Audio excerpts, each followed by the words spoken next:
Hello mga ka-amethyst ko, here we are again sa ating monthly reading, full moon reading, Scorpio 23 ng April. Okay? At para po ito sa aking mga mahal na Piscean. Okay? So Pisces, zodiac signs, placement, sun, moon, and rising. Kahit alin man dyan ang mag-resonate sa inyo. Kung para sa inyo to, para sa inyo to. Kung hindi, you can follow me.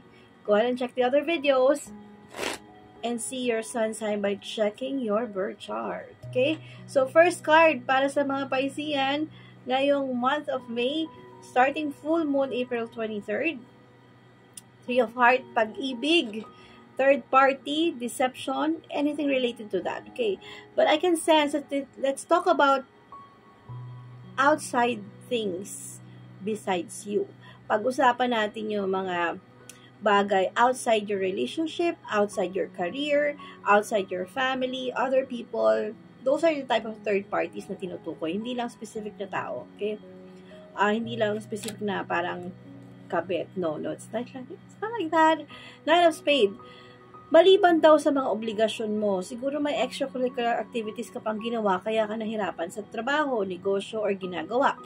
So, ingatan na ngayong May na magpatong-patong ang iyong mga obligasyon, responsibilities dahil sa extracurricular activities or other things na hindi naman kailangang pinaprioritize. So, make sure that you will prioritize things up maaga pa lang para pagdating na ikatlo hanggang ika-4 na linggo ng Mayo or 3 to 4 weeks from now, hindi ka na mahirapan.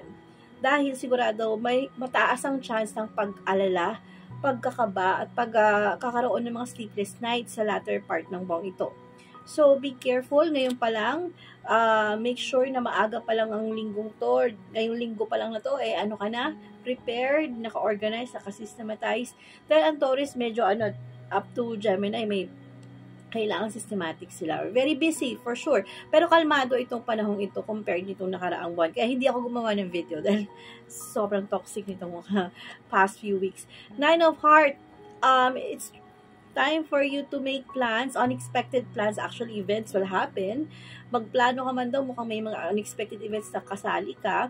Not unless, pwede ka na gumawa ng extracurricular activities kung ito naman ay patungkol sa magulang, mahal sa buhay, or pamilya. Okay? You can just, pwede mo ilagay o isingit yan sa schedule mo. Ano pa ba?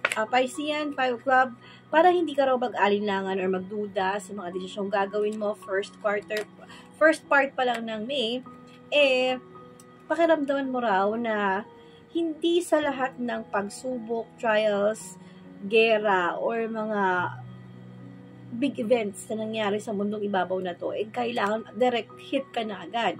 Baka naman may mga pagsubok kang nararamdaman na hindi pa naman nangyayari. Kailangan lang maging prepared ka. Ganun ang ibig sabihin.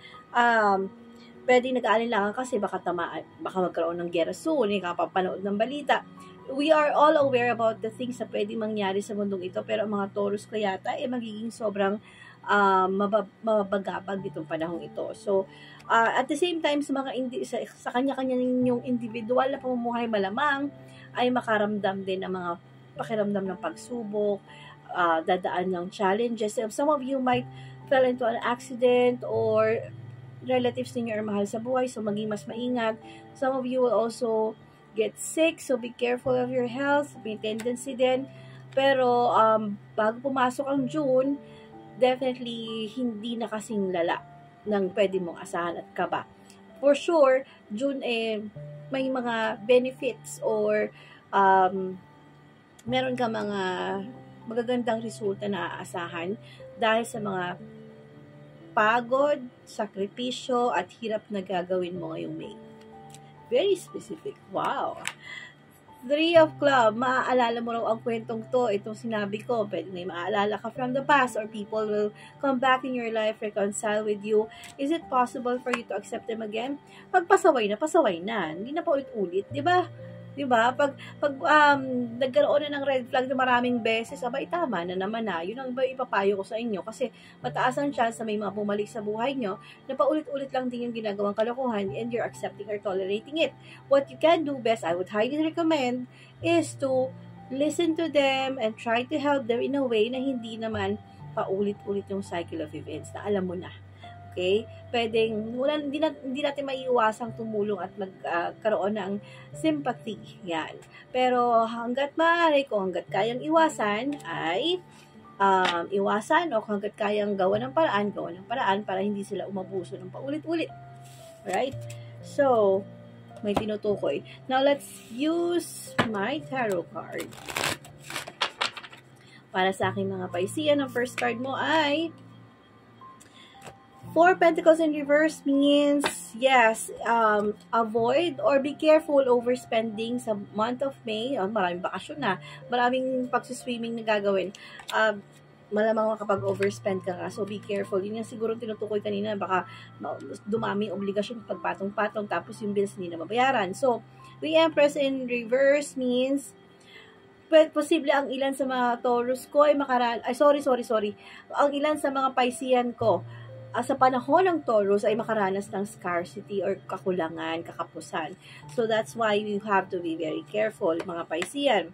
At umasa ka sa mga susunod na buwan na hindi naman kasing budgeted nitong buwang ito. Ibig sabihin, you're looking, posibleng gumastos ka rin na gagastos ka sa paglalakbay, pagta-travel, bakasyon, or okay sana kung gumastos ka, magtitipid ka at magtitiis ka ng month of May para sa future endeavors mong career sa paglalakbay. Kung ikaw ay OFW, diba?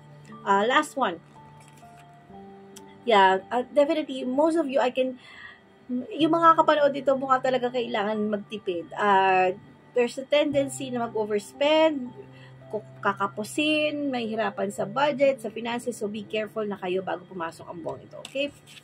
Take care of it, okay? Okay lang na maging sapat, huwag lang kulangin, okay? Oh, I feel you mga Piscean. Okay, first card sa Oracle. Sabi dito, you have a divine passion na i-fulfill. Meron ka mga gustong gawin. Nagagawin mo na siya kasi siguro hindi mo nagawa nito mga nakaraang linggo. And you have to be honest with yourself. Sabi dito, your compassion, helping other people definitely is very important. Mas mapapadali daw sana kung matulungan mo silang magkaroon ng trabaho or makatulong ka in a third sa ibang paraan. Yung hindi direct ikaw, ganon. Kaya pala kanina third party. Sabihin gagamit ka ng ibang tao, ibang resources, other things. Because definitely you will get hit by sensitivity along the way sa buwang ito ng Mayo. So, alam mo na. Last but not the least, ang tatlong sticks ng tatay ko, ang sabi niya, avoid toxicity, especially related sa mga mother figure, mother mo, grandmother, women in your life, for you to feel safe and secured. Last one, dahil long-lasting daw ang effect, sigurado na ng deception na posibleng mangyari kung sakaling ma-experience mo. Lalo na mahirap daw kalabanin ito or gawa ng paraan kung solid love or committed ka. Maraming salamat po. God bless.